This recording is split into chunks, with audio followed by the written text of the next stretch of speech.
महादेव, अभिवादन स्वीकार करें। हम आज इस छोटी सी वीडियो में बात करेंगे दुर्गा सप्तशती में वर्णित नावारण विधि की। आज हम उसके बेसिकली जो दुर्गा सप्तशती में हमें नावारण विधि मिल रही है वो उसमें कैसे विनियोग का अर्थ क्या है, उसमें जो न्यास दिए हैं हमें वो न्यास कैसे करने हैं, कब करने हैं, ध्यान, इसके अलावा भी और भी जो छोटी मोटी बारीक चीजें हैं जो छूट जाती हैं साधकों से, उन सारे विषयों पर हम विस्तार में चर्चा करेंगे। आज कोई भी चीज संक्षेप में या सारांश मात्र नहीं रहेगी। हम जो भी पॉइंट उठाएंगे दुर्गा सप्तशती में वर्णित नावारण विधि में जो भी पॉइंट हैं उन सभी पे हम विस्तार में चर्चा करेंगे। तो बिना विलंब किए वीडियो की शुरुआत करते हैं।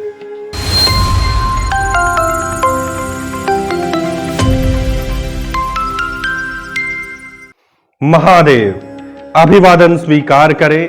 मैं प्रवीण पांडे, आप सभी का मेरे इस आध्यात्मिक यात्रा में हार्दिक स्वागत है। आज हम एक ऐसे पवित्र और शक्तिशाली मंत्र के रहस्य को जानने वाले हैं जो स्वयं आदिशक्ति मां दुर्गा का स्वरूप है।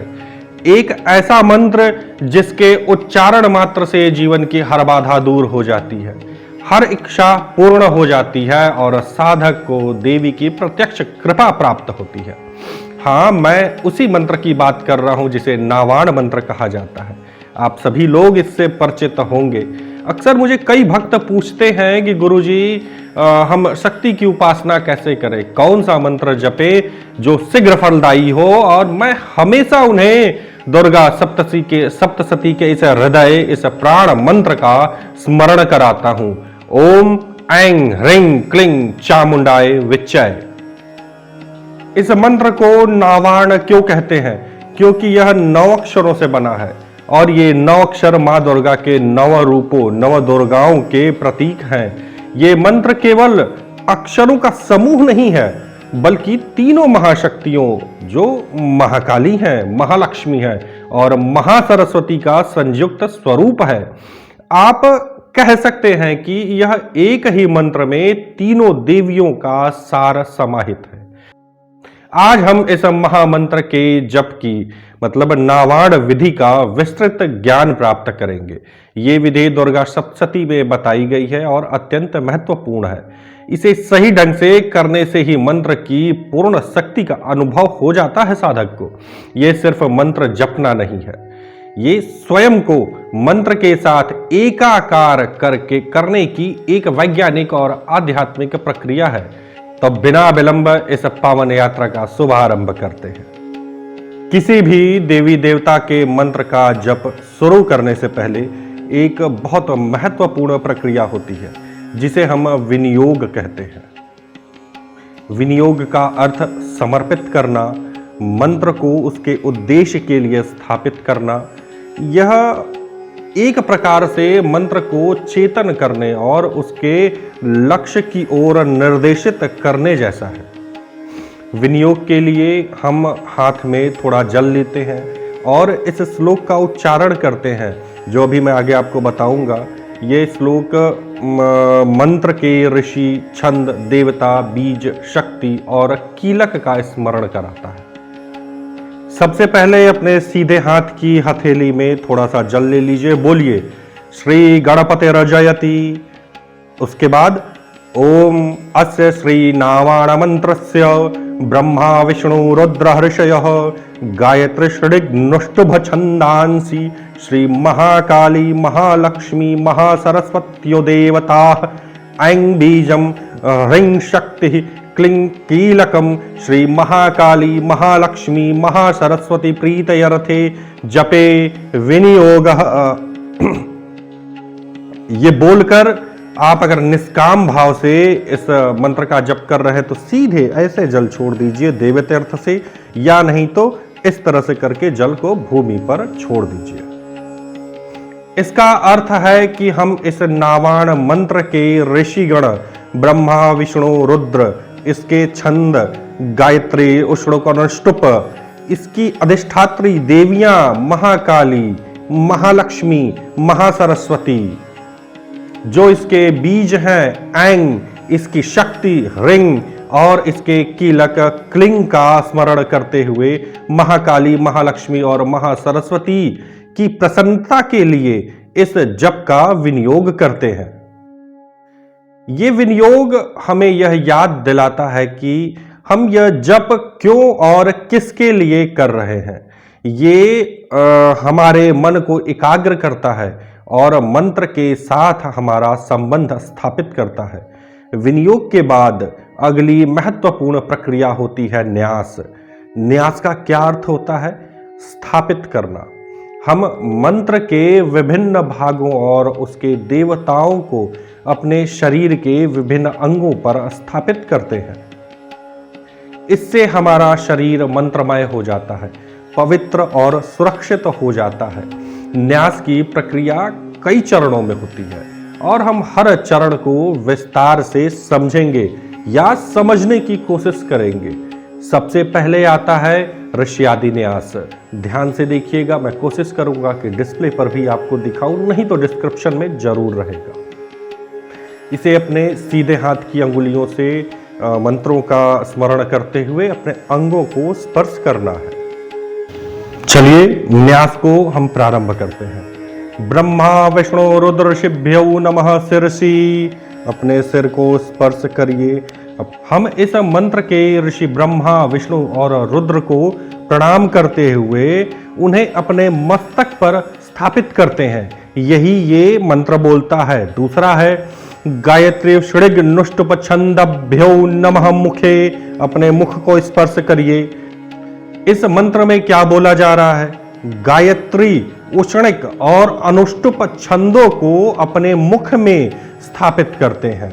इसके बाद महाकाली, महालक्ष्मी, महासरस्वती देवताभ्यो नमः हृदय। अपने पांचों उंगलियों को एक साथ करके हृदय को स्पर्श करिए। इसमें क्या कहा जा रहा है?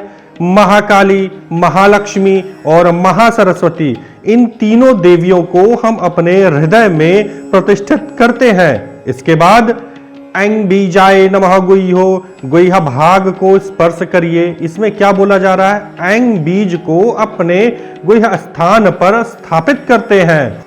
इसके बाद आता है ह्रीं शक्तये नमः पादयो। दोनों चरणों को स्पर्श करिए, मतलब अपने दोनों पंजों को, जो पंजे होते हैं उनको स्पर्श करिए। इसमें बोला गया है ह्रीं शक्ति को हम अपने चरणों में स्थापित करते हैं। फिर क्लिंग कीलकाय नमः नाभौ।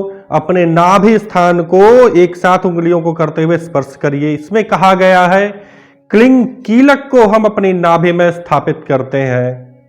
इस ऋषि आदि न्यास के माध्यम से हम मंत्र की मूल ऊर्जाओं को, अपने शरीर के प्रमुख केंद्रों को जगाते हैं। यह हमें मंत्र जप के लिए शारीरिक और मानसिक रूप से तैयार करता है। अब ऋष्यादि न्यास के बाद अगला चरण है करन्यास का। करन्यास जिसे हम बोलते हैं। करन्यास में हम अपने हाथों की उंगलियों और हथेलियों पर मंत्र के विभिन्न हिस्सों को स्थापित करते हैं। ये उंगलियां और ये हथेली।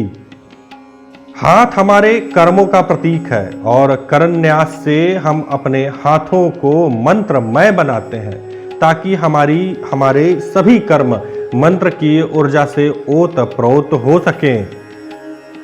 करन्यास के मंत्रों को बताने से पहले मैं आपको करन्यास करने के दो तरीके बता देता हूं और दोनों प्रचलन में है। पहला तरीका होता है जब हम अपने मंत्रों को बोल रहे हैं तो अपने अंगुलियों को स्पर्श करते हैं। पहला तरीका है कि मूल भाग, जैसे अंगुष्ठाभ्याम नमः, मान लीजिए उदाहरण के लिए ओम या ऐंग अंगुष्ठाभ्याम नमः है तो ऐंग मूल पे लगाए, अंगुष्ठाभ्याम नमः मूल से ऊपर तक ले आएंगे। अब सपोज दैट मान लीजिए कि ओम करके किसी मध्यमाभ्याम आ गया तो मूल पे अंगूठे को लगाएंगे। पहला जब अंगूठा आपका रहेगा तो प्रथम उंगली जो आपका इंडेक्स फिंगर होती है, जिससे किसी के भी तरफ आप मार्क करते हैं, इस उंगली को अंगूठे के मूल भाग में लगाइए और ऊपर की तरफ लेके आइए मंत्र का उच्चारण करते हुए। इसके उपरांत आपके सभी उंगलियों को अंगूठे के द्वारा स्पर्श होगा, अंगुष्ठ के द्वारा, और मतलब मूल पे जहां से वो उंगली प्रारंभ हो रही है वहां से आप रखेंगे, अपने मंत्र का उच्चारण शुरू करेंगे और ऊपर तक ले आएंगे। इसके अलावा एक दूसरा तरीका होता है हाथ को इस तरह से करके, जैसे अंगुष्ठाभ्याम नमः, मध्यमाभ्याम नमः, अनामिकाभ्याम नमः, कनिष्ठिकाभ्याम नमः, कर तल कर पृष्ठाभ्याम नमः। ये तरीका होता है। ये दोनों तरीका मैं आपको बता दिया हूं। दोनों तरह से आप करन्यास को कर सकते हैं, कोई भी गलत इसे नहीं कह सकता। अब हम चर्चा करेंगे करन्यास के मंत्रों के बारे में। करन्यास करने से पहले अपने दोनों हाथों की शुद्धि के लिए मूल मंत्र ओम ऐं ह्रीं क्लीं चामुंडाय विच्चय का उच्चारण करते हुए अपने हाथों को आपस में रगड़िए। इस तरह से ऐं ह्रीं क्लीं चामुंडाय विच्चय ऐसे कर लीजिए, ये साफ हो जाएंगे। अब हम करन्यास की विधि समझेंगे। ध्यान से देखिए और जहां नहीं समझ में आए वहां वीडियो को पॉज करके देखिएगा और चाहे तो मेरे साथ इसका अभ्यास भी करें। सबसे पहले ओम ऐं अंगुष्ठाभ्याम नमः। देखिए ओम ऐं अंगुष्ठाभ्याम नमः। जब हम ऐं अंगुष्ठाभ्याम नमः बीज को अपने अंगूठे में स्थापित कर रहे होते हैं, इस पहले मंत्र का ये अर्थ है। प्रिय साधक गण, अगर आपको किसी भी तरह की माला पहनने अथवा जप करने के लिए आवश्यकता हो, प्राण प्रतिष्ठित माला, ओरिजिनल माला की आवश्यकता हो, किसी भी तरह के यंत्र की आवश्यकता हो आपके साधना अथवा किसी प्रयोग के लिए, तो आपको परेशान होने की जरूरत नहीं। आप हमारे दिए गए व्हाट्सएप नंबर पर हमसे संपर्क कर सकते हैं तथा हमसे प्रमाणित मालाएं तथा हमारे द्वारा बनाए गए यंत्रों को प्राप्त करके अपने सामने उसमें प्राण प्रतिष्ठा करवा सकते हैं। अगला है ओम ह्रीं तर्जनीभ्याम नमः। देखिए ओम ह्रीं तर्जनीभ्याम नमः। इससे तर्जनी उंगली को स्पर्श करते हैं। इसमें रिंग बीज को अपनी तर्जनी उंगली में स्थापित कर रहे होते हैं। इसके अलावा अगला कौन सा है? ओम क्लिंग मध्यमाभ्याम नमः। क्लिंग बीज को अपनी मध्यमा उंगली में स्थापित कर रहे हैं। अगला ओम चामुंडाय अनामिकाभ्याम नमः। ओम चामुंडाय अनामिकाभ्याम नमः। इसे अपनी अनामिका उंगली को स्पर्श करते हैं। ये जो अनामिका उंगली का करन्यास है, ये चामुंडाय पद को अपनी अनामिका उंगली में स्थापित करने की प्रक्रिया है। अगला क्या है? ओम विच्चय कनिष्ठिकाभ्याम नमः। मूल में अपने अंगूठा लगाएंगे, ऊपर तक लेके जाएंगे। इसमें विच्चय पद को अपनी कनिष्ठिका उंगली में स्थापित किया जाता है।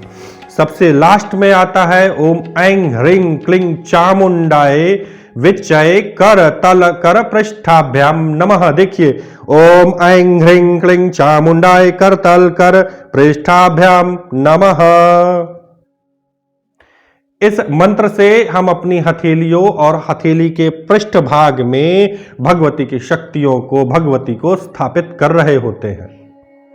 करन्यास से हमारे हाथ पवित्र, शक्तिशाली और ऊर्जावान हो जाते हैं, जिससे जप का फल कई गुना बढ़ जाता है। ये हमें आंतरिक बल प्रदान करता है और साधना को निर्विघ्न बनाने में सहायक होता है।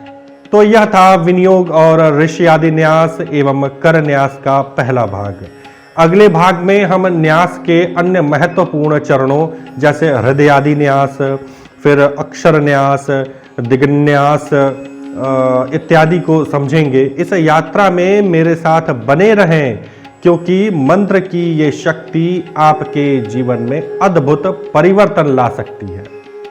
हमारा अगला भाग मतलब भाग 2 जो होगा, उसमें ऋषि आदि न्यास, अक्षर न्यास और दिग्न्यास के बारे में मैं आपको बताऊंगा। आज के लिए बस इतना ही। मिलते हैं अगली वीडियो में। जय महामाया।